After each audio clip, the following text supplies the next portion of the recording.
पाकिस्तान में मौजूदा जो सियासी सूरत हाल है, इसमें वक्त का तकाजा ये था कि बड़ी सियासी क़ुव्वतें, इस्टेब्लिशमेंट और जुडिशरी, इनके दरमियान में कुछ ऐसा राब्ता साजी का अमल आगे चलता है जिससे एतमाद बहाल होता और ये टकराव और तनाव वाली जो कैफियत है उसमें कमी आती। लेकिन मुझे नहीं लगता कि कोई भी ऐसा फार्मूला कारगर साबित हो रहा है, या एटलीस्ट किसी की अगर ये सोच है कि बातचीत के ज़रिए मसाइल हल हो जाए तो वो फ़ायदेमंद तरीके से आगे बढ़ रही है या कामयाबी की तरफ आगे बढ़ रही है। क्योंकि हर एक चीज़, हर एक स्टेप हमें मज़ीद तनाव की तरफ या मज़ीद टकराव की तरफ लेके जा रहा है, और इसका नतीजा अल्टीमेटली किसी एक्सीडेंट की शक्ल में ही सामने आया करता है, जो अफसोसनाक होगा पाकिस्तान के लिए। पाकिस्तान की कोई बड़ी सियासी जमात हो, कोई बहुत बड़ा पोलिटिकल लीडर हो, या पाकिस्तान के अदारे इसकी लपेट में, हर सूरत में नुकसान पाकिस्तान का है। पाकिस्तान में बहुत से लोग क्रिटिसाइज़ करते हैं कि पाकिस्तान में हुकूमतें बनाने और गिराने के अंदर फ़ौज का किरदार है 1947 से, और फ़ौज को इस काम से बाज आना चाहिए, बिल्कुल यकीनन बाज आना चाहिए। लेकिन फ़ौज को कभी कमज़ोर करने के लिए कुछ ऐसी कैंपेन भी लॉन्च नहीं करनी चाहिए जिसके नतीजे में आपकी नेशनल सिक्योरिटी कंप्रोमाइज़ हो रही हो। तो सियासतदानों को वो काम करना चाहिए जो सियासतदानों के ज़िम्मे है, फ़ौज को वो करना चाहिए जो उनकी ज़िम्मेदारी है, और अदलिया को इंसाफ करना चाहिए सच्चाई के साथ। लेकिन मुझे लगता यह है कि तीनों एक दूसरे की राह में रुकावट भी बनते हैं, एक दूसरे के कंधा भी बनते हैं, और मौका आता है तो एक दूसरे को बुरा भला भी कह लेते हैं, अपनी ज़िम्मेदारियां अदा करने में नाकाम रहते हैं। आज फॉर्मेशन कमांडर्स का इजलास हुआ, और फॉर्मेशन कमांडर्स के इजलास के बाद जो एलामिया जारी किया गया, बड़े सख्त अल्फाज का चुनाव किया गया। उसके अंदर उन्होंने कहा कि 9 मई के मनसूबा साजों और मुजरमों को इंसाफ के कटहरे में खड़ा किया जाए। 9 मई के मुजरमान के ख़िलाफ़ शफाफ अदालती कानूनी कार्रवाई के बगैर मुल्क सासी अनासर के हाथों यरगमाल बना रहेगा।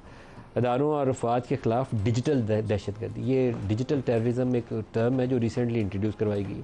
सोशल मीडिया के ज़रिए, ट्वीट्स के ज़रिए और यूट्यूब के ज़रिए जो कैंपेन लॉन्च की जाती है फ़ौज के ख़िलाफ़, और ये दुरुस्त नहीं है। आप इदारे के ख़िलाफ़ अगर एक मिसट्रस्ट डेवलप कर रहे हैं, अवाम और फ़ौज के दरमियान फासला पैदा कर रहे हैं, तो पाकिस्तान की खिदमत नहीं कर रहे।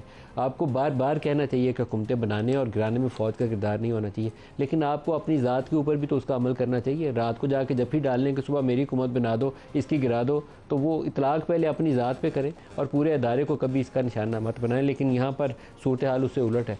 सुबह को जमहूरियत का राग लापा जाता है, रात को जाके जफ्फी डाल के हुकूमत बनाने की दरख्वास्तें पेश करते हैं। प्रोपोगंडा करने वालों की पुष्ट पुनाई गैर मुल्की स्पॉन्सर्ड प्रॉक्सियों के ज़रिए की जाती है। अब ये बहुत ही सख्त अल्फाज हैं, क्योंकि इसका जो आम तौर पर मुखातिब है वो PTI का सोशल मीडिया सेल है, और 9 मई के मुजरमों का जिनका तज़किरा हो रहा है वो भी PTI है। तो इसका मालूम नहीं नतीजा क्या निकलेगा। इंडिपेंडेंट इसकी इन्वेस्टिगेशन PTI मुतालबा करती है कि जुडिशरी के ज़रिए। आज भी इमरान खान ने सुप्रीम कोर्ट में उसका तज़किरा किया। तो या तो ऐसा कोई फार्मूला निकल आए जिससे तनाज़ा सिमट जाए, अगर नहीं समेटा जाता तो फिर टकराव भी होगा, तनाव भी होगा, और पाकिस्तान का इसमें मफाद नहीं है।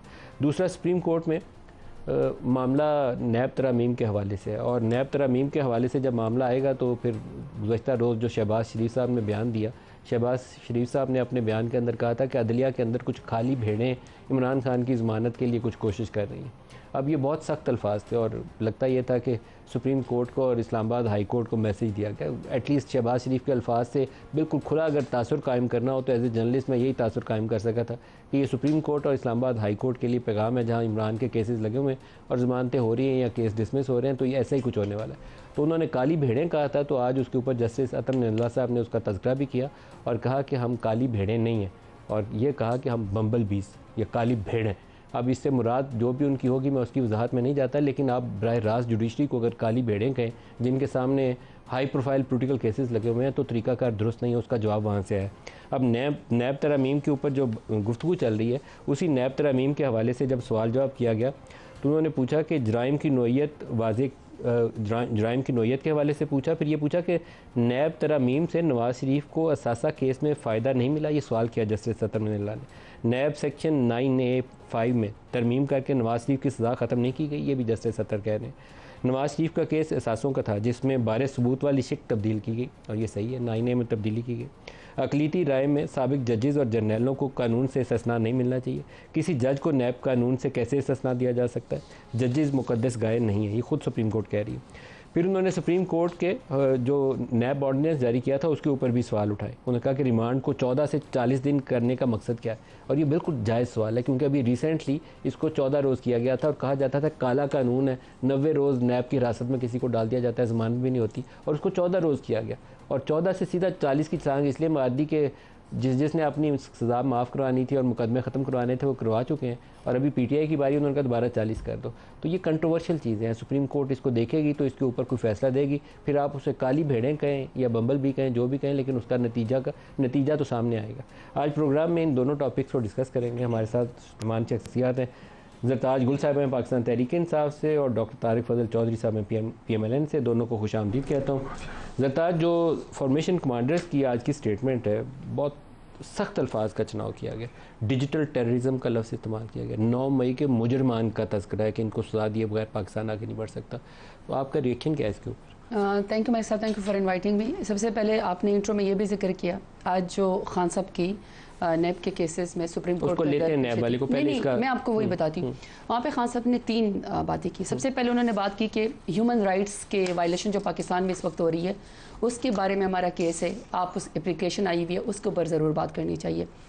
ये पाकिस्तान का सबसे बड़ा मसला है क्योंकि पाकिस्तान में जो पिछले 2 साल से हो रहा है, चाहे पॉलिटिकल पार्टी है, चाहे हमारे सेकंड टीयर लीडरशिप है, चाहे हमारे वर्कर्स या सपोर्टर्स हैं, वो ह्यूमन राइट्स के ऊपर अब दुनिया भी बात कर रही है। आपने ब्रिटिश उसकी भी बात की जिधर सुप्रीम कोर्ट ने उनको जवाब भेजा है, या फिर अगर standing committee for human rights America की बात की जाए, वहाँ पे भी हो रहा है कि पाकिस्तान के अंदर ह्यूमन राइट्स की वायलेशन हो रही है। पहला।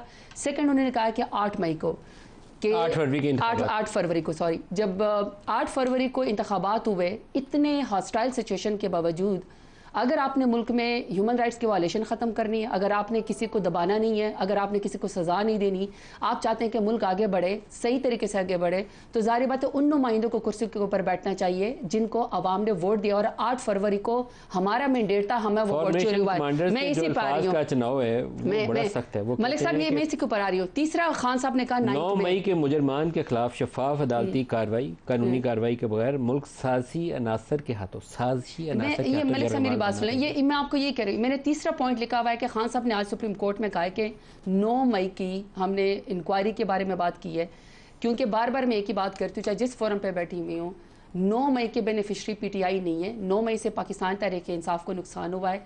सबसे ज़्यादा अगर किसी पॉलिटिकल पार्टी के ख़िलाफ़ सबसे ज़्यादा मज़ालिम में तो हमारी पार्टी है। अब ये जो आपने फॉर्मेशन की बात की, आपने कमांड की फॉर्मेशन की बात की है, 9 मई का पता है क्या मलिक साहब, सबसे ज़्यादा नुकसान पाकिस्तान तहरीक इंसाफ को अगर हुआ है, मुल्क को भी नुकसान हुआ है। ये जो गैप पाकिस्तान के अवाम में और इदारों के अंदर बढ़ गया, अगर 9 मई की असल इंक्वायरी नहीं होगी, अगर असल मुजरम को कैफर किरदार तक नहीं पहुंचाया जाएगा, आपका ख्याल है मलिक साहब, मेरा दिल नहीं दुखता कि हमारी फोर्सेस को कोई जो है वो जो मिसट्रस्ट पैदा हो जाए? क्या मेरे इस बात पे दिल नहीं दुखता? खुद शहीद की बहन हो, मैं ये बर्दाश्त नहीं कर सकती हूँ। तो मैं सिर्फ ये कह रही हूँ कि जो नैरेटिव की जंग में एक्स के ऊपर पाबंदी लगा लेने से, किसी को डिजिटल दहशतगर्द कह देने से, या किसी को फेसबुक के ऊपर या व्हाट्सएप के ऊपर पाबंदी लगा देने से मसला हल नहीं होगा। इसका मसला सिर्फ आखिरी बात मलिक साहब, इसका मसला ये हल होगा कि जो असल मुजरिम है उनको अगर आप कैफर किरदार तक पहुंचाएंगे। मैं एक बिल्कुल अदना कारकुन हूँ, लेकिन मेरा सवाल है कि अगर आप तालिबान से बात कर सकते हैं, आप एंटी स्टेट लोगों से बात कर सकते हैं, तो जो बच्चे इस वक्त 10-10 महीनों से साल से इस वक्त जो हैं वो आर्मी एक्ट के अंदर जेलों के अंदर बैठे हुए हैं, तो मलिक साहब उनके वालिदैन सर उनसे बात करने में क्या हर्ज है? क्या ये हमारे मुल्क के लोग नहीं हैं?